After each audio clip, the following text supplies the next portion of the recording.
Hi friends, welcome to our channel. இன்னைக்கு நம்ம சுலபமா செய்யக்கூடிய பள்ளிப்பாளையம் சிக்கன் எப்படி பண்ணலாம் இந்த வீடியோல பார்க்கலாம்.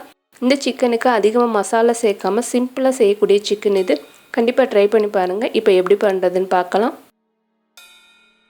கடாய் ஹீட் பண்ணியிருக்கேன். இதுல 50 ml நல்லெண்ணெய் சேர்த்துக்கோங்க. இந்த சிக்கனுக்கு நல்லெண்ணெய் நல்லா டேஸ்டா இருக்கும்.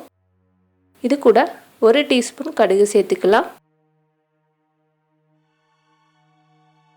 1/2 டீஸ்பூன் உளுந்து, இது கூட 1 டீஸ்பூன் சோம்பு சேர்க்கும்போது இந்த சிக்கனுக்கு நல்ல ஃப்ளேவராக இருக்கும். இப்போ இது எல்லாமே நல்லா பொரியட்டும். பொரிஞ்சதுக்கப்புறமா இது கூட 2 கொத்து கருவேப்பிலை சேர்த்துக்கலாம்.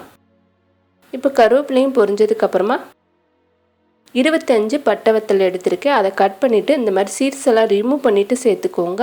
இது கூட ஒரு 25 பீஸ் சின்ன வெங்காயம், சின்னதாக இருந்தால் இந்த மாதிரி முழுசாக சேர்த்துக்கோங்க. கொஞ்சம் பெரிய பீஸாக இருந்தால் 2ஆக கட் பண்ணிவிட்டு சேர்த்துக்கலாம்.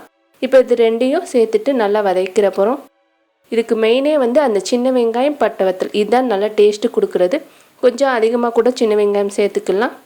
இப்போ இது கூட 1 டேபிள் ஸ்பூன் அளவுக்கு இஞ்சி பூண்டு பேஸ்ட்டு சேர்த்துக்கலாம். சேர்த்துட்டு நல்லா ஒரு 2 நிமிஷம் வதக்கி விட்டுருங்க. வதக்குனதுக்கப்புறமா இதில் 1 kg சிக்கன் எடுத்திருக்கேன். வாஷ் பண்ணிவிட்டு சேர்த்துக்கலாம். எப்போவுமே சிக்கன் பள்ளிப்பாளையம் சிக்கனுக்கு கொஞ்சம் சின்ன சின்ன பீசஸாக கட் பண்ணிவிட்டு சேர்த்துக்கோங்க.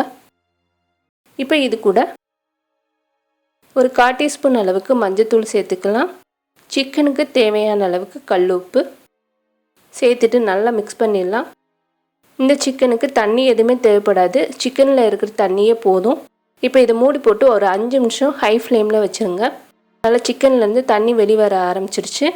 கலரும் நல்லா சேஞ்ச் ஆகிருக்கு. இந்தளவுக்கு வந்ததுக்கப்புறமா இதை நல்லா திருப்பி மிக்ஸ் பண்ணிவிட்டு ஒரு 10 நிமிஷம் அடுப்பை சிம்மில் வச்சு நல்லா வதக்கிடலாம்.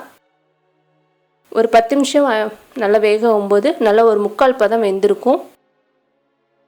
இப்போ ஒரு 10 நிமிஷம் கழித்து ஓப்பன் பண்ணி பார்த்தீங்கன்னா நல்லா அந்த தண்ணி கொஞ்சம் குறைஞ்சிருக்கு. இந்த அளவுக்கு வந்ததுக்கப்புறமா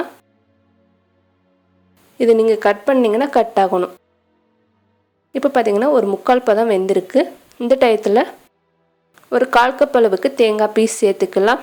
இதில் மெயினாக அந்த தேங்காய் பீஸ், பட்டை வத்தல், சின்ன வெங்காயம் இதுதான் நல்லா டேஸ்ட்டு கொடுக்குறது. இப்போ நல்லா கலந்ததுக்கப்புறமா இதை மூடி போட்டுருங்க. நல்லா அந்த தண்ணிலாம் வற்றி எண்ணெய் பிரிஞ்சு வரணும்.